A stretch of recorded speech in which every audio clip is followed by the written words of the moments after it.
नमस्कार ओके। दोस्तों, मैं गोविंद विश्वास आप सभी का इस चैनल पे एक बार फिर से स्वागत करता हूं। जो चैनल पर नए हैं, चैनल को सब्सक्राइब करें, बेल आइकन को दबाएं ताकि नए वीडियोस के नोटिफिकेशन मिलते रहें। आज हमारे साथ उपस्थित हैं पेरिस से पारुल। पारुल, आपका बहुत-बहुत स्वागत है इस प्रोग्राम में जिसका नाम है अपनी कहानी अपनी ज़ुबानी। धन्यवाद गोविंद। तो हम जानना चाहेंगे कि जैसे हर एक आर्टिस्ट का एक डिफरेंट जर्नी होता है और हम जानना चाहेंगे आप दिल्ली से बड़ौदा, बड़ौदा टू पेरिस और उसके बीच के भी जो भी चीज़ें हैं वो आप दर्शकों से शेयर करें और फिर हम आपके अ, प्रेज़ेंटेशन के साथ हम आपके काम के बारे में भी बातचीत करेंगे। ओके। पता नहीं कहाँ से शुरू करूँ। दिल्ली से पेरिस का जर्नी मतलब यात्रा इंटरेस्टिंग। बहुत ज़्यादा लंबा था, बट मैं कोशिश करती हूँ। अब दिल्ली से हूँ मैं, वहाँ पे पैदा हुई, वहाँ पे ही बड़ी हुई, स्कूलिंग मेरी वहीं से की है। हुँ, हुँ। फिर मैंने कॉलेज ऑफ आर्ट में भी किया था 1 साल, ओके। बट उसके बाद मैं बड़ौदा चली गई। बड़ौदा में 4 साल किए, बहुत अच्छे-अच्छे आर्टिस्ट मिले, उनसे काम किया, गोविंद उनमें से एक हैं। धन्यवाद। और और उसके बाद फाइनल ईयर के बड़ौदा बड़ौदा के फाइनल ईयर में मेरी इच्छा थी कि मैं बाहर जाऊँ और अगर हो सकता है तो कुछ नया ट्राई करूँ। जी। और क्योंकि मेरी फाइनल ईयर का डिस्प्ले में काफ़ी मेरे वर्क्स फेमिनिज़्म पे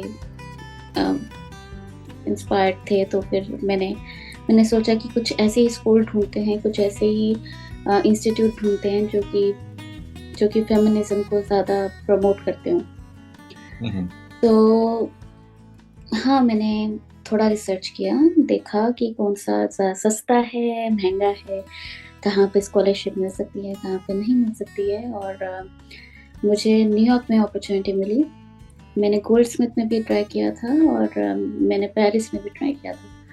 मेरा तीनों जगह पे हो गया था, बट मैंने न्यूयॉर्क में इसलिए जॉइन किया क्योंकि मेरे मेरे टीचर्स, प्रोफ़ेसर्स सबसे जानकारी लेने के बाद मुझे हुँ, लगा हुँ। कि प्रैट इंस्टीट्यूट, जहाँ से मैंने किया है अपना मास्टर्स, वहाँ से काफ़ी अच्छे-अच्छे फेमिनिस्ट आर्टिस्ट निकले हैं, तो मुझे उनके अंडर काम करना था। और क्योंकि न्यूयॉर्क की आर्ट मार्केट बहुत ज़्यादा बढ़ रही थी, हुँ, हुँ। मैंने सोचा क्यों नहीं, लेट्स सी।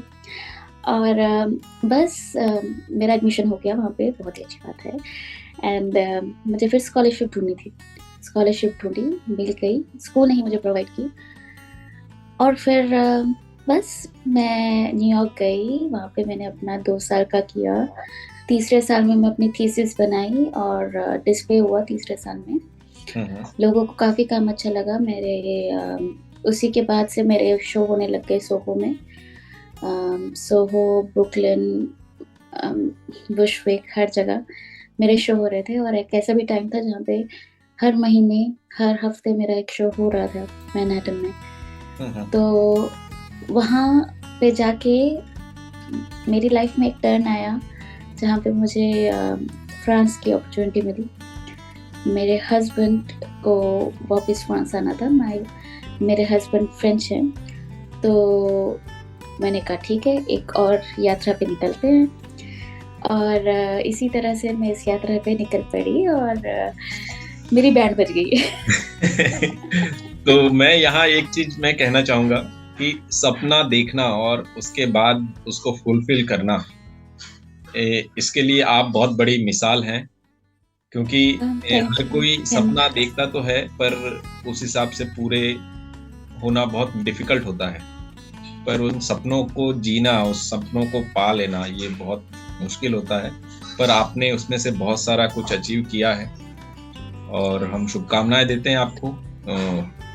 और थैंक यू। हम जानना चाहेंगे कि मैं मैं अपने हर आई थिंक लक्ष्य का भागीदारी मैं अपनी मम्मी को समझती हूँ, हुँ, क्योंकि मेरी मम्मी अगर मेरी हेल्प नहीं करती, सपोर्ट नहीं करती और इमोशनली और फाइनेंशियली बिल्कुल। तो मतलब मैं आज न्यूयॉर्क में नहीं होती, बड़ौदा में नहीं होती, क्योंकि जब मैं 18 साल की थी, तब मेरे पापा गुज़र गए। हुँ, हुँ। और उसके बाद मेरी लाइफ में बहुत बड़ा झटका लगा। झटका हमारे परिवार में सबको लगा था और ऑफ कोर्स मेरी मम्मी को भी लगा था। बट मेरी मम्मी ने मुझे टूटने नहीं दिया। और मुझे याद है कि जब मैंने बड़ौदा के लिए दिया था एग्ज़ाम, मेरी माँ ने मुझे एक बार बोला था कि पापा चले गए हैं, अब तू भी चली जाएगी। And that touched me a lot. वो मुझे छू गया। एंड फिर मैंने कहा कि अब अपना लक्ष्य बनाना है तो किसी न किसी चीज़ को मुझे छोड़ना ही पड़ेगा। बिल्कुल। और परिवार कभी-कभार ऐसा हो जाता है कि हाँ, हम पीछे छोड़ भी देते हैं, बट करना पड़ता है। बट कहीं करना न पड़ता कहीं है, उनका बहुत मुश्किल मोरल होता है। सपोर्ट तो होता है हमेशा। वही, और वही इसी कारण मुझे लगता है कि मैं आज यहाँ तक पहुँच पाई हूँ। अगर मेरी माँ मेरे साथ नहीं होती तो शायद मैं कुछ नहीं कर पाती। और वही मतलब बड़ौदा के बाद मेरी माँ ने मेरे को बहुत हेल्प किया है इमोशनली। एंड फिर मैं न्यूयॉर्क के लिए भी मेरे को इतना ईज़ी नहीं था। हर जगह से मतलब एक लड़की और ऊपर से मम्मी जिसके हस्बैंड नहीं है, एक बेटी। आई मीन इंडिया में तो आपको पता ही है कैसा होता है। डिफ़िकल्ट होता है। अगर पापा नहीं है तो उनकी शादी करवा दो और रफ़ा-दफ़ा करो लड़की को। मुझे वो उस समय की बात याद है, वो प्रेशर।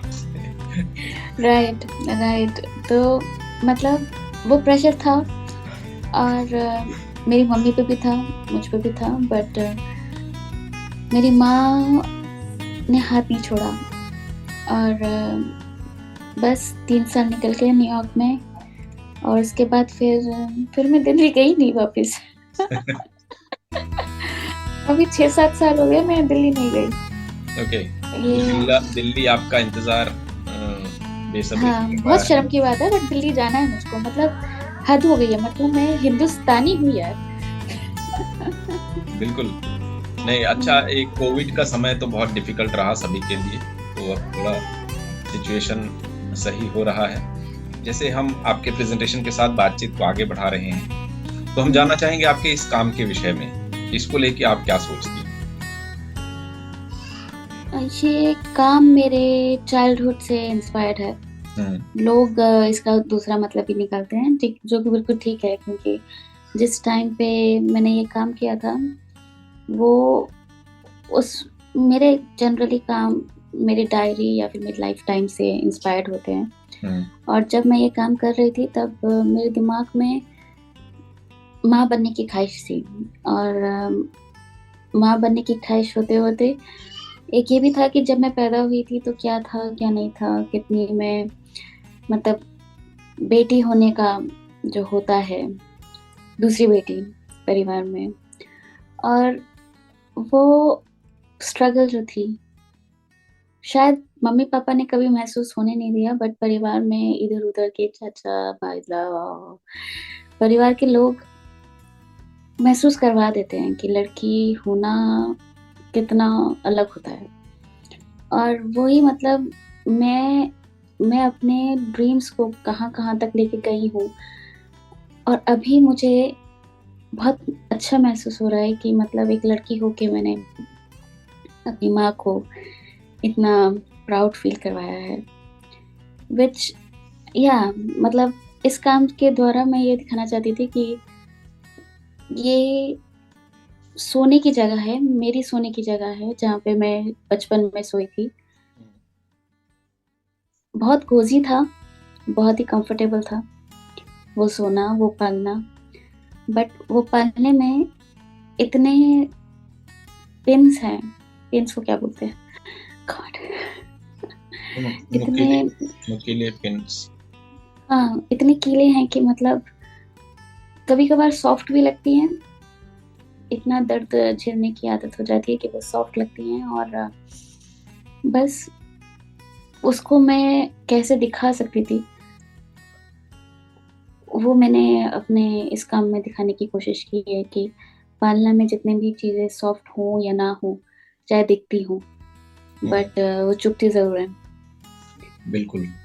और मेरे ख़्याल से ये जो नए लोग जो इंस्टॉलेशन काम करते हैं व देखते हैं, उनके लिए एक मिसाल ज़रूर हो सकता है आपके ये सभी काम, जो इंस्टॉलेशन बेसिस हैं। मेरे जो काम होते हैं मैं नॉर्मली मैं जहाँ तक हो सकता है मैं पैसे बचाने की कोशिश करती हूँ। तो मुझे जो ऐसे ही मिलता है, जैसे कि मैं कहीं चली गई, मुझे सड़क पे कुछ मिल गया, जैसे ये जो पालना है वो मुझे सड़क से मिला है। मैं उसकी तलाश बहुत सालों से कर रही थी, इस आइडिया की तलाश। और जब आपको दिख जाता है, मेरे साथ यही होता है, जब मुझे कुछ दिख जाती है, चीज़ें मिल जाती हैं और मैं उसी आइडिया को साथ में ले लेके उसको एग्ज़ीक्यूट कर देती हूँ। मतलब मेरे काम में खर्चा कम होता है। और ये काफ़ी अच्छी बात है, और मतलब ज़रूरी नहीं है कि काम महँगा ही हो। बिल्कुल। अच्छा, दूसरा एक चीज़ कि जैसे ये तो फ़ॉरेन में मेरे ख़्याल से इसके बहुत अलग तरह से मायने लिए जाते हैं। पर अगर इस तरह के काम जब इसकी मार्केट वैल्यू तय होती है, तो वो ऐसे कौन से लोग होते हैं जो इसको कलेक्ट करना चाहते हैं? व इसका फाइनल आउटपुट क्या होता है? अच्छा, देखो, न्यूयॉर्क में मैं बहुत सारे बायर से मिली थी, मेरी बहुत अच्छी मार्केट भी थी। अनफॉर्च्युनेटली मैंने कभी उसको सीरियसली नहीं लिया। मुझसे जितने भी लोगों ने काम खरीदने चाहे, मैंने उनको मना कर दिया और मैंने उनको बोला कि मैं अपना काम बेचना नहीं चाह रही हूँ, नॉट फॉर सेल। एंड मुझे लगता है कि मेरी ये सबसे बड़ी गलती थी या फिर नहीं थी, पता नहीं, वो फ्यूचर बताएगा। डिपेंड उसका करता है। बाद में देखेंगे, हाँ। बट मेरे काम को मुझे बेचना नहीं था। ये ऐसे वाले काम होते हैं जो कि जनरली आर्टिस्ट बेच नहीं पाते हैं, बट बायर खरीद भी नहीं पाते हैं। और न्यूयॉर्क में न्यूयॉर्क में आपको बहुत सारी मार्केट मिलेंगी और वहाँ पे लोग खरीदते भी हैं। इंडिया में शायद ना खरीदते हों, क्योंकि रखेंगे कहाँ, पहली बात। और अगर गैलरी भी ले रही है तो गैलरी कहाँ कैसे लगाएगी और कहाँ से बेचेगी? ये बिल्कुल, सब इंडिया में तो मेरे ख़्याल से बहुत कमर्शियल तरह का मार्केट है बहुत और बहुत कम होता है। कुछ गैलरीज़ हैं जो इस तरह के काम में दिलचस्पी दिखाती हैं। वही, और ठीक भी है कमर्शियल, बट वो आइडिया और आर्टिस्ट पे डिपेंड करता है। मेरे जो सारे काम हैं, और मुझे लगता है बरोडा के बाद क्या, मैं बरोडा से ही शुरू में से कभी भी मैंने काम बेचने के लिए नहीं बनाए। अब वो बात अलग है, लोग बेचते भी हैं और बेचने की अगर इच्छा है तो आपको बायर मिल ही जाएँगे, और इसके भी बायर होंगे, मैंने आज तक खोजे नहीं है। और एक बायर से जो मेरे बहुत अच्छे फ्रेंड्स थे न्यूयॉर्क में, मैंने उनसे पूछा भी कि मैं एक परफॉर्मेंस आर्टिस्ट हूँ। परफॉर्मेंस मतलब मैं सब कुछ करती हूँ, परफॉर्मेंस, इंस्टॉलेशन एंड ऑल। तो वीडियो आर्ट, परफॉर्मेंस आर्ट आप कैसे रखेंगे? फोटोग्राफी, पेंटिंग, इंस्टॉलेशन फिर भी लगाए जा सकते हैं, बट परफॉर्मेंसेस आप उसको कैसे गैलरी में, अगर आप खरीद भी लोगे तो आप कैसे अपने पास रखोगे? ऐसा तो है नहीं कि टीवी आप 24 घंटे रख के आप सुनती रहोगे उसको। तो उसका जवाब उनके पास था नहीं। मैं अभी भी ढूँढ रही हूँ। बट आई थिंक परफॉर्मेंस का अभी भी यही है कि ये जो नई तरह की जो आर्ट आई हैं आजकल नई पीढ़ी में, इसको खरीदना और बेचना बहुत मुश्किल हो गया है। बट होता है, लोग बेचते हैं, लोग आजकल खरीदते भी एक हैं। चीज़ आ गया है एनएफटी, जिसके बारे में आपने भी सुना होगा। हाँ, हाँ। वो भी बहुत मेरे ख़्याल से शायद डिजिटल वर्ल्ड में उसका बहुत बड़ा योगदान है। ये डिजिटल चीज़ें जो वीडियो डॉक्यूमेंटेशन ये सब खरीदने बेचने के लिए। हाँ, बट वही है ना, अब आप खरीद तो लोगे, आप पेंटिंग खरीद लोगे, आप उसको रख दोगे। वीडियो को आप रख दोगे, हाँ ठीक है, आपने उसका पोज़ेशन ले लिया कि आप हाँ, उसके मालिक हैं। कॉपीराइट्स आप हाँ, बट आप दिखाएँगे कैसे? अल्टीमेटली उसका यूज़ क्या है? हाँ, अब जैसे कि पेंटिंग को आप घर पे लगा भी देंगे। बिल्कुल, बट बट मुझे आप कभी-कभी टीवी लगता है ना कि जो ये वीडियो या परफॉर्मेंसेज़ हैं, ये आपको पब्लिसिटी बहुत देते हैं। हाँ, हाँ, पब्लिसिटी के और साथ आजकल लोग की दुनिया में, हाँ, मैं तो कहूँगी कोविड की दुनिया में हाँ, अगर आपको एग्ज़िबिशन करनी है वीडियो और परफॉर्मेंस वीडियोज़, इसका एक सरल मात्रा है, क्योंकि मेरे कोविड के दौरान मेरे 2-3 शो हुए हैं जिसमें मैंने वीडियो भेजी है। ओके। और क्योंकि काम भेजना वो पॉसिबल नहीं हो पाता था इट्स तो। रिस्की, हाँ बहुत रिस्की है। हम्म, और वीडियो डिजिटल है, आप अपलोड कर दो और वो निकाल लेंगे वहाँ से। सही। तो आई थिंक कोविड और अब आजकल के ज़माने में वीडियो, हाँ बहुत एक तरह का आर्ट है। इजी और इसका एक स्कीम बन रहा है और पता नहीं कहाँ तक जाएगा, but ideas, I think ideas should be better and then that's it. हम इस काम के विषय में भी जानना चाहेंगे। High chair, high chair already मैं क्या बताऊं, चेयर का मतलब है एक पोजीशन, मतलब पॉलिटिकल पोजीशन हो, फैमिली पोजीशन हो, पेट्रार्कल पोजीशन हो। आइडिया मेरा ये था, अगेन फिर से ये बोलूंगी कि मेरे चाइल्डहुड, मेरे बचपन की यादों में कि कितनी एक्सपेक्टेशंस होती हैं, कितनी आशाएं होती हैं पेरेंट्स की, और कितना बच्चा पूरी करना चाहता है, कर पाता है, कर नहीं पाता है। बट माँ बाप जो उसके ऊपर आशाओं का प्रेशर डालते हैं, जो इतना भार होता है उनके कंधों पे, छोटे से कंधे होते हैं, और उनके वो बोलते हैं कि हाँ तुम ये करोगे, डॉक्टर बन जाओगे, इंजीनियर बनोगे, ये करोगे, अला। तो वो जो रेस है वो खत्म नहीं होती है, बट हम फिर भी डालते रहते हैं अपने बच्चों के ऊपर। तो इस प्रोजेक्ट का यही मैं दर्शाना चाहती थी कि मतलब एक चेयर है जिसमें पॉसिबली बच्चा बैठेगा, और उसके ऊपर काफी सारे अनफिनिश्ड प्रोजेक्ट्स हैं, पेपर हैं कि हाँ उस पर ड्राइंग करनी है, या फिर खाका लिखना है, ABCD लिखना है, CV लिखना है, रेज्यूमे लिखना है, और मतलब बहुत सारे प्रोजेक्ट्स हैं उसके पास। और उसको खत्म करते करते उसके तो मतलब बैंड बजानी है। तो उसकी डिटेल में भी, मतलब चेयर की अगर आप डिटेल देखेंगे, उसमें उसकी कोनी टूट रही है, जो सीधे हाथ की कोनी है वो टूट रही है, और बच्चा नहीं ले पा रहा है। तो मतलब विजुअली अगर देखा जाए तो बहुत ही लीनियर है इंस्टॉलेशन, बट उसका भार बहुत ज़्यादा है विजुअली। मतलब भार आपको आंखों से ही पता चल जाएगा कि हाँ ये भारी काम है। बिल्कुल, मुझे लगता है ये काम है ना इंडिया आर्ट समिट में डिस्प्ले होना चाहिए, और होप आने वाले समय में। अब आप बात कर लो तो बताना फिर। बिल्कुल, नहीं वाकई इन सब कामों को देख के एक अलग तरह का जो विजुअल कम्युनिकेशन आप करते तो हैं, क्या होता है जब दर्शक इसको देखता है तो बहुत सारी चीजें वो खुद कन्वर्सेशन करता रहता है, और फिर वो खुद क्वेश्चन भी करता है, वो खुद अपने आप से प्रश्न करता है कि हाँ इस लड़की ने और या इस आर्टिस्ट ने इतने कागज क्यों रखे। बिल्कुल, मतलब जब मैं काम, मतलब शुरुआती दौरों में जब मैं ये काम को सोच रही थी, इसके कॉन्सेप्ट को डेवलप कर रही थी, तो मैंने बहुत सारा सोचा था कि मतलब बुक्स रखूंगी, क्या रखूं, ABCD रखूं, क्या मतलब क्या रख सकती हूँ। बट मुझे लगता है कोरा कागज से ज्यादा अच्छा, हाँ, क्योंकि कोरा कागज मतलब उसको खत्म करना है, उसको भरना है। वही होता है ना, एग्जामिनेशन शीट है, उसको भर के स्कूल में देना है, और जो मिलती है एग्जामिनेशन शीट वो तो कोरी होती है। बिल्कुल। तो इससे ज्यादा अच्छा मुझे सोल्यूशन मिला नहीं इस काम के लिए, और I think this is the best solution एक बच्चे के लिए।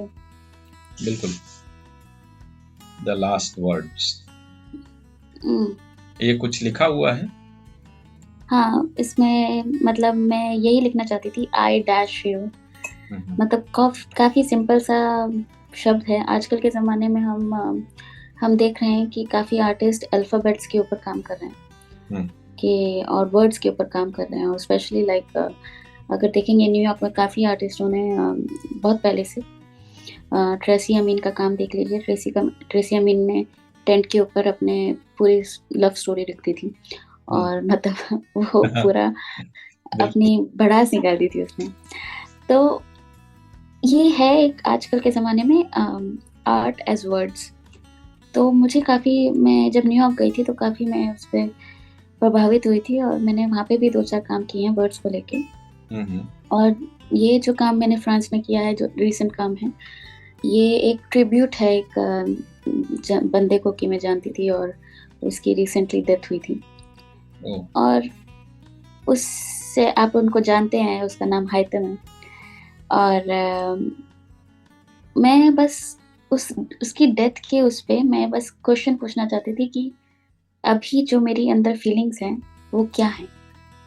वो प्यार अच्छा। है, नफ़रत है, घिना है, और वो सारे जो वर्ड हैं, वो 4 शब्द में होते हैं। लव, हेट, एनवी, बिल्कुल।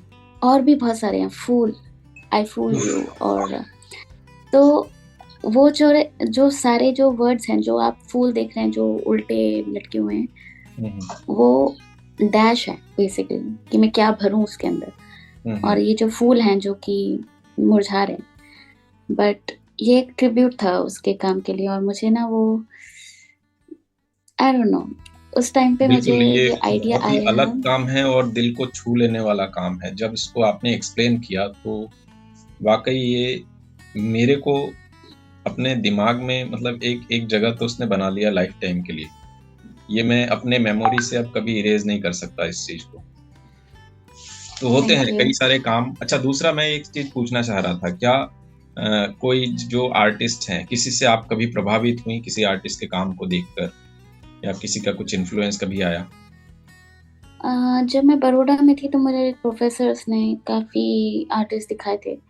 उनमें से एक आर्टिस्ट थी, है शीला पेपे। हुँ, हुँ। और फ़ॉर्च्यूनेटली, सीरियसली मैं बहुत लकी हूँ कि जब मैं न्यूयॉर्क गई तो मेरी वो प्रोफ़ेसर निकली। ओह! मतलब प्रोफ़ेसर भी नहीं, वो विज़िटिंग आर्टिस्ट थीं। और उन्होंने 2-4 क्लास ली थी न्यूयॉर्क में उस टाइम पे, उस इंस्टीट्यूट में। हुँ, हुँ। और उनको मेरा काम इतना अच्छा लगा, और पूरा काम वर्कशॉप करने के बाद उनके साथ मैंने उनको बताया कि आपको पता नहीं है, बट मैं जब इंडिया में थी, तो आप मेरी बहुत बड़ी इंस्पिरेशन थी। वाह! तो मैं बहुत लकी रही हूँ इस मामले में। और वो बहुत बड़ी फ़ेमिनिस्ट भी हैं। और हुँ, मैंने काफ़ी अच्छे-अच्छे फ़ेमिनिस्ट के साथ न्यूयॉर्क में काम किया है। और ये बहुत लकी हूँ मैं कि वो जिन-जिन का काम मुझे प्रभावित करता था इंडिया में, हुँ। न्यूयॉर्क में जाके मैं उनसे मिली हूँ, उनके साथ काम किया है और उनसे बातें की हैं। वाह! और 1-2 नाम आप ज़रूर बस। बताना चाहिए आपको, ताकि जो दर्शक हैं, जो देख रहे हैं। हाँ, ज़रूर। मैं आन हैमिल्टन, हुँ, उनसे हुँ। मिली हूँ मैं। आन मेस्नर मेरी प्रोफ़ेसर थीं। शीला पेपे, अभी बताया। हुँ, और राखी पेसवानी, मैं उनसे मिली थी जब वो प्रेज़ेंटेशन देने आई थी एमएसयू में। ओके। हाँ, और उस टाइम पे मैं स्टिचिंग का काम कर रही थी और उनका काम देख के मेरी आँखें खुल गईं। और उसके बाद से मैंने स्टिचिंग शुरू की। और स्टिचिंग को छोड़ मैंने नीडल पकड़ ली, नीडल को क्या बोलेंगे? सुई पकड़ ली। सुई।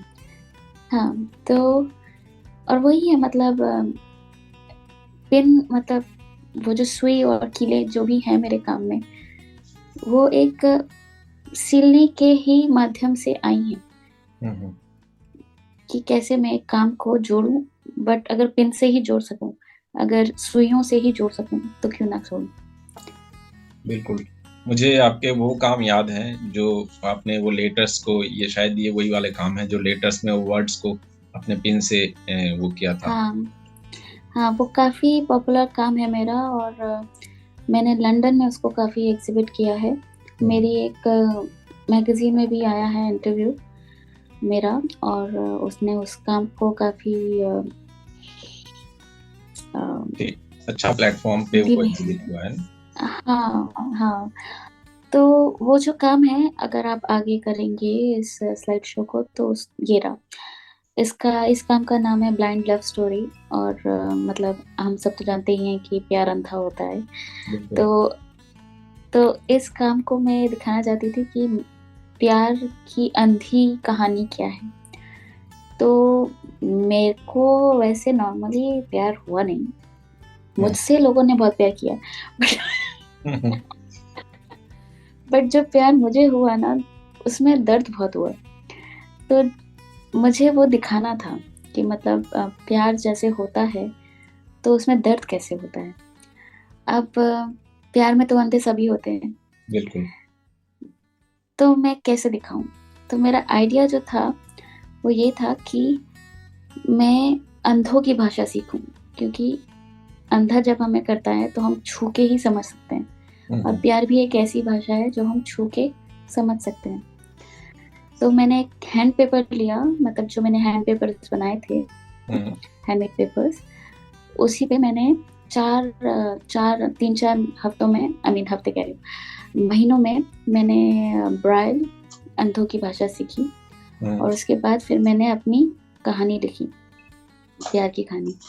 ओके। उसमें आधी बनी हुई है, आधी मेरी है। बहुत मतलब एक कहानी है, और उसको पढ़ सकते हो, मतलब वो एक सच्ची कहानी है, ऐसा नहीं है कि सिर्फ मैंने पेन लगाए हैं। उसको ओके। मैंने पूरी रिसर्च की है, उसको मैंने अपना अपना खून दिया है बेसिकली, क्योंकि जब पेन लगा रही थी खून निकला था। हम्म, नहीं, तो बिल्कुल। और ये हाँ, वाकई ये दिल को छू लेने वाले काम है। आइडिया आइडिया ये है कि मतलब इस बुक को हम्म, आर्टिस्ट, ऑडियंस आके छू सकता है, क्योंकि नॉर्मली हम बोलते हैं do not touch the art work, बिल्कुल। और मैं चाहती थी कि मेरे ऑडियंस इसको छुए, लिटरली। तो जब आप छुओगे, आप जब बुक्स पढ़ोगे, तो जब आप बुक पढ़ रहे हो तो आप पेज पलटोगे, और जब पेज पलटोगे तो आपको दर्द होगा। छुएगा। हाँ, आपको दर्द होगा, और उसमें से पिंस गिरेंगी। हम्म, पिंस करेंगी तो मतलब है कि शब्द गिर रहे हैं। और ओके। इसका भी मेटाफर है यहाँ पे कि शब्द जब गिर रहे हैं तो प्रोमिसेस, जितने भी हमने वादे किए बातें थे, करते हैं। हाँ, वो गिर रहे हैं, मतलब वो रख नहीं पाए हम। हम्म। अच्छा, ये और वॉल तभी पे, मैंने, इसके हाँ वॉल पे बोलो, भी कुछ लिखा हुआ है? हाँ, वो उस टाइम पे मैंने किया था, वर्ड्स को लेके आर्ट किया था। हम्म, इसका नाम है you can never please. Okay. You can never please, please मतलब आप किसी को प्लीज नहीं कर सकते। अरे किसी की प्लीज को क्या बोलेंगे, अम, आप किसी को खुश नहीं कर सकते। हम्म, और उसका मतलब मैंने ये फाज को खत्म नहीं किया, ये जो ओके। फाज है मैंने उसको ऐसे ही मतलब फेड कर दिया कि यू कैन नेवर प्लीज, अच्छा, उसको खत्म नहीं किया। ये जो बेड है, हम्म। ये भी उसी काम का पार्ट है? ये अच्छा, ये एक इंस्टॉलेशन थी। अब मेरे सारे काम हम्म, मैंने जो न्यूयॉर्क में किए थे वो छोटे छोटे थे, और उसको मुझे थीसिस में दिखाने थे। ओके। फाइनल डिस्प्ले था, कैसे दिखाऊं। तो मैंने हम्म, क्या किया, क्योंकि मेरे सारे काम इंटीमेट हैं, और सबसे ज्यादा इंटीमेट जगह हमारे लाइफ में जो होती है वो बेडरूम होती है। बिल्कुल। तो मैंने गैलरी में बेडरूम बना दिया। ओके। मुझे 48 आवर्स मिले थे। 48 आवर्स के अंदर अंदर मैंने चार दीवारें खड़ी की, उसमें खिड़की बनाई, दरवाजा बनाया, और अच्छा, ये बनाया मैंने हुआ है? सब बनाया है, हाथ से बनाया है मैंने। ओके। फ्रेंड्स की हेल्प ली है, और वाह। उसके अंदर मैंने अपने काम दिखाए हैं। और ये इसके अंदर साउंड आर्ट था। हम्म, आप अंदर जाएंगे तो आपको अंदर दिखेगा कि मतलब, दिखेगा नहीं, सुनाई देगा कि हाँ कोई रह रहा था अंदर, हम्म, कोई रह रहा था और अभी नहीं है। और ओके। उसमें मैंने अपने काम दिखाए हैं, जैसे कि आप ये देखेंगे, ये जो हम्म, काम लगा हुआ है ये पापा के पत्र हैं, जो कि मैंने सोचे कि पापा लिखेंगे और मैं उनको जवाब दूंगी। और हम्म, जो पीछे आप काम देख रहे हैं वो उसका नाम है क्लोज। अभी मैं बताऊंगी, अगर आप आगे जाएंगे मैं स्लाइड शो में दिखाऊंगी। तो ये जो है पत्र पापा से और पापा के लिए, अम, ये शुरुआत जब मैंने की थी तब मैंने पापा की, जो ये वाला काम है हम्म, ये पापा ने लिखा है मुझे। हम्म, और जो दूसरे वाला है, अगर आप पीछे जाएंगे, ये वाला। ये मैंने लिखा है पापा को। ओके। ठीक है। हम्म, और ये मैंने उसकी याद में ही लिखा है, क्योंकि पापा की याद आ रही थी, और कभी क्योंकि मैंने पापा को कभी आखिरी बार देखा नहीं था। ओके। तो मुझे आज भी लगता है कि पापा जिंदा है मेरी लाइफ में। हाँ हाँ। तो एक रात को सपना आया कि पापा मुझे खत लिख रहे हैं, फोन कर रहे हैं और मुझे ये बातें कर रहे हैं। हम्म। तो मैंने वो उसी को समझ के मैंने खत लिख दिया ओके। और उस पे पिंस, उस जगह पे वो पिंस लगाई जहाँ पे मेरे दिल को बहुत छूती हैं, जहाँ बहुत लगता है। मतलब जो जो और जो उस वर्ड्स जो वर्ड्स आपको लगते प्यार हैं के हैं, इसके ऊपर। प्यार के वर्ड्स, हाँ। हम्म। तो और ये इस काम में ये एक पेज का पत्र है और जो मैंने लिखा है पापा को वो 6 पेज का है, मतलब 6 कागज का है। ओके। जैसे ये और वर्ड है बेटा, हाँ, और ये जीती, वो लग रहा है, रहो, हाँ। मेरा, ये सब वर्ड्स। हाँ। ये पीछे का है, तो ओके। जो आगे जो शब्द है वो जो कि लग रहे हैं मुझको, और ये जो हम्म नीचे देख रहे हो ना, बहुत प्यार हम्म पापा, यहाँ पे मैंने ज्यादा पिने डाली हैं। हम्म। तो मतलब जितने शब्द मुझे लग रहे हैं उतनी पिने हैं उसमें। और ये जो एक काम है उसके अंदर आराम से 1000, 2000, 1000, 2000 के करीब मैंने पेन्स यूज की हैं। और जो दूसरा काम है जो मैंने 6 पेज वाला है, वो पापा को लिखा है, बट उसको मैंने पेंसिल में लिखा है। ओके। पेंसिल में इसलिए लिखा है क्योंकि मुझे ये दिखाना वाला था। ना, ये हाँ, वाला। हाँ, कि मतलब पापा जा चुके हैं बट उनकी परछाई रह गई है।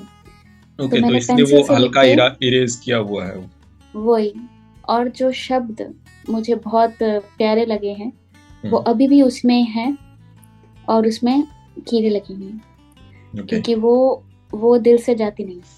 हम्म और ये भी काफी पॉपुलर हुआ था, मैंने न्यूयॉर्क में काफी दिखाया है इस काम को। हम्म ये दूसरा काम है इसी के ऊपर लेके। तो आप देखेंगे कि मतलब मेरा, पहले मैं सिलती थी जब मैं बड़ौदा में थी, न्यूयॉर्क जाके मैंने सिलना कम कर दिया।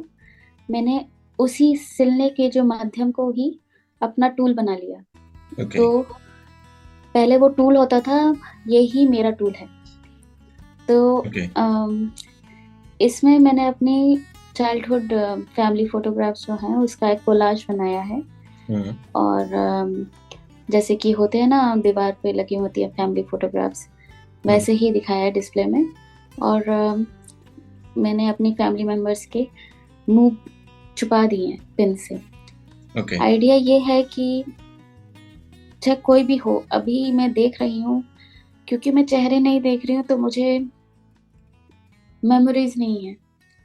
तो मेमोरीज कैसे इरेज कर सकते हैं? तभी इरेज कर सकते हैं जब उनका चेहरा ना देखें, एक्सप्रेशन ना देखें।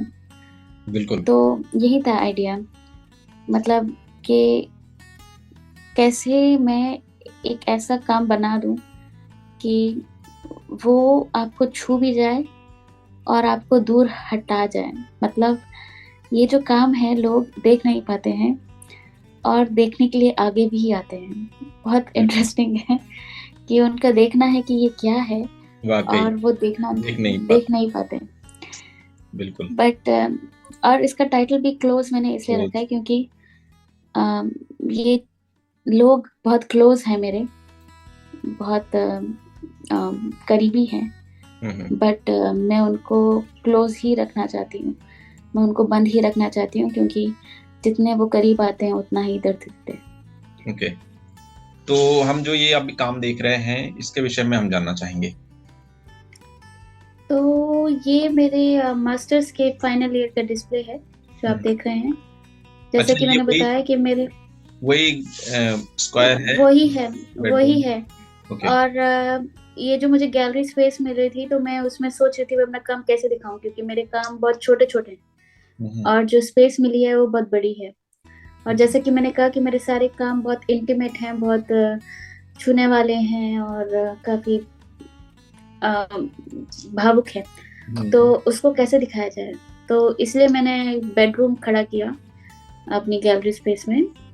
और उसको मैंने ओपनिंग नाइट और क्लोजिंग नाइट भी दी थी। जैसे कि ओपनिंग नाइट पे मैंने एक परफॉर्मेंस की थी जब ओपनिंग कर रही थी, और जब मैं क्लोजिंग कर रही थी तो उसकी भी एक परफॉर्मेंस थी। तो अभी जो आप फोटो देख रहे हैं उसमें क्लोजिंग नाइट का जो सीन है वो है आपके पास। ओके। इसमें मैंने गृह प्रवेश इसे बोलते हैं। गृह प्रवेश नॉर्मली जो अपनी मेमोरीज हैं उससे बाहर निकली और अपनी यादों से बाहर निकलने का दर्द भी होता है। तो बेसिकली मैंने क्या किया है उसमें, हम परिक्रमा लेते हैं पेड़ की और आग की और उस चीज की जिसकी हम साक्षात बनना चाहते हैं। मैंने जब ये क्लोजिंग नाइट की थी तो आइडिया ये था कि मैं गृह प्रवेश करने की जगह गृह से बाहर के बाहर आऊंगी। तो मैं घर से बाहर आई, मैंने कलश को, पूरी परफॉर्मेंस वैसी थी, वही रिचुअल था। और जैसे हम परिक्रमा करते हैं, मैंने परिक्रमा की और ये जो मूली है उसको अच्छा, उससे मैंने पूरे घर को परिक्रमा के दौरान ही ये पूरा वही। तो ये जो परफॉर्मेंस थी वो 1-2 घंटे चली। 1-2 घंटे नहीं, मतलब 1.5 घंटा मान लो। और आप देख रहे हैं जैसे कि मैंने जो गृह से बाहर आई और हृदय भी कह सकते हैं। हाँ, कलश को बाहर निकाल के उसमें आपका सिंदूर है, चावल है, जो होता है पूरा वैसे ही रिचुअल किया है। आइडिया ये था कि ये क्लोजिंग नाइट है और मतलब शाम को जब हुई ये परफॉर्मेंस तो मैंने अनाउंस कर दिया था कि 4 बजे के बाद ये इंस्टॉलेशन खत्म हो जाएगी और ये परफॉर्मेंस होगी। और ये परफॉर्मेंस के लिए लोग देखने आए और उसके बाद से लोगों को अगर देखने हैं मेरे काम तो वो झांक के देखेंगे, वो विंडो से झांक के देखेंगे उनको, क्योंकि ये क्लोजिंग हो चुका है, इट्स फिनिश। तो मतलब जो मेमोरीज है मेरी वो बंद हो चुकी हैं। ये हाँ, तो ये भी एक काम ही बन गया मेरा। बिल्कुल, ये भी क्लोजिंग नाइट का इंटरेस्टिंग वर्क है। वो अंदर जाके वो टच करके बुक नहीं देख सकते, लेटर नहीं पढ़ सकते, बाहर से ही देखते। वो सिर्फ झांक सकते हैं। बिल्कुल, वो सब झांक सकते हैं मेरी यादों में। वाह। हाँ, तो एक ये आइडिया था और ये मैंने किया, काफी पॉपुलर था। ये एक परफॉर्मेंस की थी मैंने न्यूयॉर्क में कैफेटेरिया में। इसका नाम था 2 पाउंड्स, बेसिकली 1 किलो घी और शक्कर। तो मेरे पापा मुझे हमेशा ये बोलते थे कि तू ही घी शक्कर खिलाएगी। मतलब कहने का मतलब हो गया कि हाँ तुम मेरा ख्याल रखोगी जब मैं बुढ़ापे में होऊंगा, ये हो। कहते नहीं है बड़े लोग। आइडिया ये था कि अब पापा है नहीं तो करूं कैसे उस आशाओं को पूरा करूं। तो ये पहले मैंने इसकी वीडियो बनाई थी जो कि मैंने बर्फ में बनाई थी। कहने का मतलब यही था कि एब्सेंस एंड प्रेजेंस, एक इंसान के शब्द जो मेरे दिल में थे अब थे, वो उसकी मार्क रह चुके हैं, उसके निशान रह चुके हैं और वो मिट जाएंगे कभी ना कभी।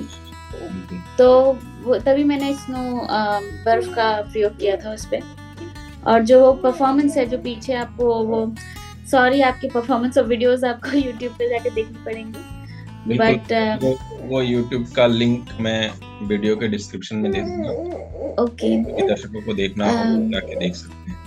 और हाँ, ये अगर चैनल पारुल का चैनल है तो उसको सब्सक्राइब भी जरूर करें ताकि उसमें और भी चीजें मिले आप लोगों को देखने को। हाँ, तो बस यही है, ये शक्कर का था। अभी 3 महीने पहले मम्मी बनी है तो हाँ, आपको जो साउंड भी उनकी बेटी की आ रही है तो ये जो यात्रा है मेरी काफी इंटरेस्टिंग है 3 महीने से। तो अच्छा चलो, अभी वो घी शक्कर का था जो मेरे जो इस पीरियड के जो काम है सारे, उसमें मैंने बहुत खाया है। पहले मैंने 1 किलो घी और शक्कर खाया है और फिर मैंने उसमें बर्फ का किया है। और ये जो बर्फ है इस वीडियो परफॉर्मेंस में मैंने यही किया है। जो बर्फ है वो अल्फाबेट्स हैं। तो मैं अल्फाबेट्स खा रही हूँ और पीछे जो वीडियो में, हाँ, और वो ग्लास है, मतलब वो आइस है। आइस खाया है मैंने 27 लेटर्स। तो हाँ, तो वो जब मैंने घी खाया था, मतलब जो मैंने बटर खाया था 1 किलो, उसका भी यही था कि मतलब लोग देखना चाहते हैं कि खाएगी कितना, और इन द एंड मैंने उल्टी की, क्योंकि तुम किसी को कितना ही खुश कर सकते हो, कितना ही तुम बटर लगा सकते हो, किसी को कितना भी घी लगा सकते हो, एक टाइम आएगा कि तुम भी उब जाओगे, वो भी उब जाएगा, और उल्टी होगी होगी। तो वो आप जब वो वीडियो देखेंगे तो आपको पता चलेगा। और जब मैंने ये दोनों परफॉर्मेंस की तो काफी गुड रिस्पांस मिला था न्यूयॉर्क से। वाह, ये वाला जो काम है, डू यू अंडरस्टैंड इंग्लिश, ये डायरेक्ट कमेंट है इंग्लिश सोसाइटी पे, कि मतलब हम क्योंकि न्यूयॉर्क में, ब्रुकलिन में जब मैं गई वहाँ, तो जो इंग्लिश मेरी है, वो जो ओरिजिन है मेरे इंग्लिश का, वो सेम नहीं है न्यूयॉर्क का और इंग्लिश का, इंडिया का, इंडिया का या आप ब्रिटिश का कह लो, तो वो सेम नहीं है। और काफी लोगों ने मतलब इस टाइप, रेसिस्ट नहीं कहूंगी बट रेसिस्ट है, क्योंकि दे जज यू, वो आपको जज करने लगते हैं आपकी भाषा के ऊपर। तो यहाँ पे मैंने जितने भी वो लेटर्स हैं, आई ब्रेक द आइस, मतलब ये भी कहने का हो गया कि मैं बर्फ को मैंने तोड़ा है, मैंने इंग्लिश को तोड़ा है, और वो तोड़ते तोड़ते खून निकला है। और जब भी मैं तोड़ रही थी उसको, तो पीछे से मैं बोल रही थी, डू यू अंडरस्टैंड इंग्लिश, क्या आपको इंग्लिश समझ में आती है। तो वो जो परफॉर्मेंस थी वो इतनी सफल रही कि इन दी एंड बाद में आखिरी में जाके सब लोगों ने आके मुझसे पूछा, ये तुमने बात ठीक कही, क्योंकि मुझे इंग्लिश बिल्कुल समझ में नहीं आती, क्योंकि इंग्लिश आप मानो या ना मानो किसी की भी पहली भाषा नहीं है। इंग्लिश वहां गई है जहां जहां उन्होंने अपनी स्थापना की है, इंग्लिश ब्रिटिशर्स ने। तो ये उसके ऊपर कमेंट था। ओके। ये काम मैंने किया था बिल्कुल शुरू में न्यूयॉर्क में।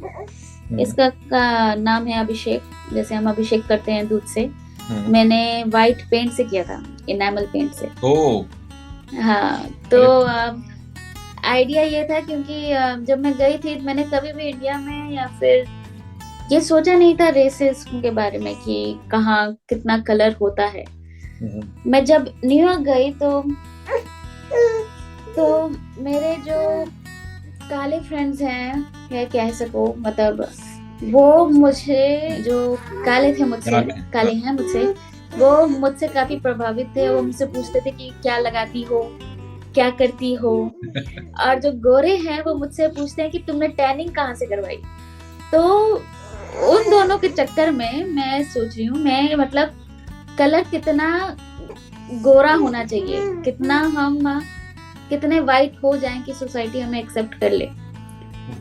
तो ये मैंने एक परफॉर्मेंस की थी, और अभिषेक, अपने आप को अभिषेक कर रही हूँ मैं, वाइट, कि हाँ पूरी वाइट हो जाऊं मैं। आइडिया ये था कि हाँ, कि हम कितने ब्लीच लगाते हैं गोरे होने के लिए, और ये ब्लीच ही हमें खत्म कर देगा। तो ये है उसका एनामल पेंट, वाइट। पर ये एनामल बाद में निकालना तो बहुत डिफिकल्ट हुआ होगा ना? हाँ, मेरे को रैश भी पड़ गए थे। तो बट आइडिया हो गया था क्लियर, लोगों को बहुत पसंद आया।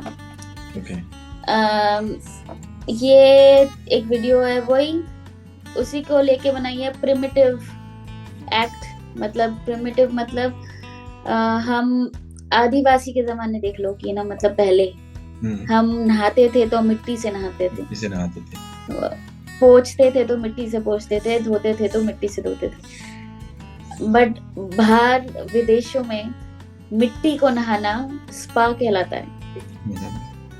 तो वो अंतर, मतलब हम कितने गांव में हैं या कितने शहरों में हैं, सब एक हो जाता है। कहने और बोलने का तरीका दो अलग होता है। हाँ, तो वही मैंने इसमें ये दिखाया कि मैं स्पा में हूँ, और आप चाहे मुझे गांव वाले बोलो या शहर वाले, है तो एक ही चीज। बिल्कुल। ये न्यूयॉर्क में मेरे आखिरी सीरीज हैं, और ये मेरे शादी के बाद की सीरीज है जिसमें मैंने दिखाया है जी मैं मेरी शादी हुई थी न्यूयॉर्क में, तो मैंने झंडा बना दिया न्यूयॉर्क का और क्योंकि हम मेहंदी लगाते हैं, तो उसी के मोटिव्स को लेके मैंने थोड़ा प्ले किया है। उस टाइम पे मेरा पेंसिल से काम करने का बड़ा मजा आ रहा था। तो ये फ्रांस का ये है ना, फ्रेंच किस, ये फ्रांस का झंडा है, और लिप्स अगर आपको दिख रहे हो तो ये फ्रेंच किस है। हाँ, ये फ्रेंच किस है।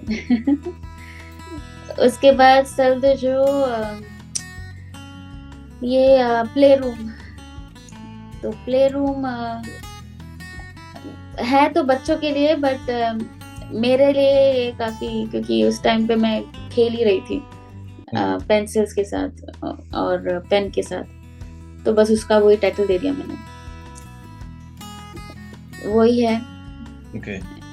ये सब इलस्ट्रेशन काम है, उस टाइम पे मेरा मन कर रहा था, और ये काफी मोटिव्स हैं, इसका मतलब भी है, बट ऑन एंड ऑफ, ये जो बटन है, ये जो ऑन का है बटन, और ज्यादा कुछ मतलब नहीं है, ये सिंबल्स हैं इसके, और मजा आया काम करके। तो इसी के साथ आपका प्रेजेंटेशन तो यहाँ होता है खत्म, और हम लास्ट में चाहेंगे कि आप जो नए दर्शक हैं, जो कॉलेज पढ़ने वाले स्टूडेंट हैं, उन लोगों को कुछ मैसेज देना चाहेंगे, और अंत में इस चैनल के लिए 2 शब्द चाहेंगे हम। नए स्टूडेंट्स को मैं बस यही बोलना चाहूंगी कि कभी भी अपनी आशाओं को छोड़ो ना। जो भी हम सपने देखते हैं उसको पता है पूरे होते हैं नहीं होते, बहुत दिक्कत भी होती है, बट उसको लेके ही चलना चाहिए। सपने पूरे हो ना हो, बट सपने आंखों से, खुली आंखों से देखा जाए तो क्या बात ही होती है, और वो सच भी हो जाते हैं। उसके लिए वेट करना पड़ता है, उसके लिए लगना पड़ता है। और अगर आप बाहर जाना चाह रहे हैं, आपको स्कॉलरशिप लेनी है, काफ़ी स्कॉलरशिप है इंडिया में जो कि हेल्प करती हैं, फाइनेंशियली काफ़ी हेल्प करती हैं, बट वो उनको देखना भी पड़ता है कि आप कितने मेरिट हैं, आप कितने डिजर्विंग हैं।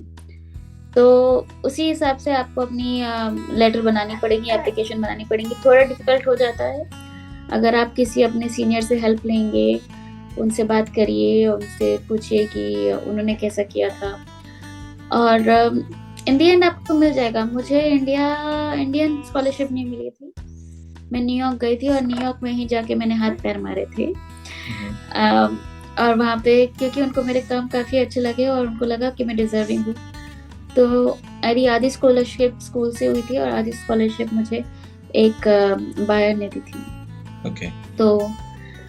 तो वो हो ऐसा काफी सपोर्ट मिलता है बाहर, मतलब अगर हम देखें तो काफी सारे लोग भी हैं आपको सपोर्ट करने के लिए, यूनिवर्सिटीज हैं। हाँ, वो ही एक हो जाता है कि आप जब तक आप बोलोगे नहीं, आपको पता नहीं चलेगा। बिल्कुल, आपको बातें करनी ही पड़ेंगी, आपको बोलना ही पड़ेगा, अपना दुखड़ा धोना ही पड़ेगा, क्योंकि अगर आप बोलेंगे नहीं, आपको कुछ चाहिए तो आपको हाथ पैर मारने पड़ेंगे, आपको बोलना वही आपको बस। अब पानी में नदी में गिरने के बाद अगर आप हाथ पैर ना मारे तो डूबेंगे ही। बिल्कुल, तो वही तैरना तो सीखना पड़ता है, या वो पानी के पर उतरने के बाद ही सीखते हैं। तो बस यही है। और ये कहूंगी मैं, इस क्या बोलते हैं, ये जो आपने शुरू किया है गोविंद ने, ये पूरा सफर लोगों का इंटरव्यू देखना, आई थिंक ये बहुत अच्छी बात है, क्योंकि जो आर्टिस्ट हैं, इंडियन आर्टिस्ट हैं, जो नए नए बच्चे निकल रहे हैं, नए आर्टिस्ट, उनके भी काफ़ी सपने हैं, वो भी चाहते हैं कि क्या क्या कर लें, क्या नहीं कर सकते, क्या सीख सकते हैं, क्या नहीं सीख सकते, और इस माध्यम से वो कितने सारे आर्टिस्ट का काम देख सकते हैं। बिल्कुल, घर में बैठे बैठे इंटरनेट पे खोलें, यूट्यूब खोलें, और उनको सब काम दिख सकते हैं। और ये नहीं है कि तुम्हें आपको इंडियन आर्ट फेयर में ही जाना है या फिर इंडियन गैलरीज ही देखनी है। और ये कोविड के समय में काफी अच्छी चीज़ है वाक़ई। जो कि गोविंद ने शुरू की है। और मैं चाहती हूँ कि आप आगे कंटिन्यू रखें, क्योंकि बहुत सारे आर्टिस्ट आएँगे इंडिया के। बिल्कुल, बिल्कुल आएँगे और आर्टिस्ट ये कभी तो कम अभी नहीं होंगे। जस्ट शुरुआत है। अभी ये शुरुआत 300 है। अबव हुए हैं, धीरे-धीरे होता जाएगा ये, क्योंकि ये मुझे दूसरों की जर्नी तो ठीक है, मेरी सबकी एक-एक डिफरेंट तरह की, अलग तरह की जर्नी होती है। वो सुन के दूसरों को मोटिवेशन मिले, वो बहुत ज़्यादा ज़रूरी है। वही और मोटिवेशन तभी मिलती है जब पता चलता है कि दूसरे ने भी ऐसी लाइफ जी है। बिल्कुल, नहीं तो फिर मजा क्या, वाक़ई, नहीं तो बॉलीवुड भी देख लें। बिल्कुल। अब तो बंद कर दूंगी, ये तो बहुत-बहुत दूर रही। वाक़ई, बहुत-बहुत धन्यवाद पारुल, आपने इतना सारा वक़्त निकाला थैंक इतने यू। बिज़ी शेड्यूल में से भी। Oh my God. तो हम उसके लिए थैंक यू आपको बहुत गोविंद, धन्यवाद थैंक देते यू। हैं और सभी दर्शकों का भी धन्यवाद जिन्होंने मन लगा के इस बातचीत को सुना। तो थैंक यू, आप थैंक लोग यू। पारुल का भी चैनल सब्सक्राइब करें और ये चैनल भी सब्सक्राइब करें, बेल आइकन को दबाएँ ताकि आपको नए वीडियोज़ के नोटिफ़िकेशन मिलते रहें। नमस्कार, जय हिंद। जय हिंद।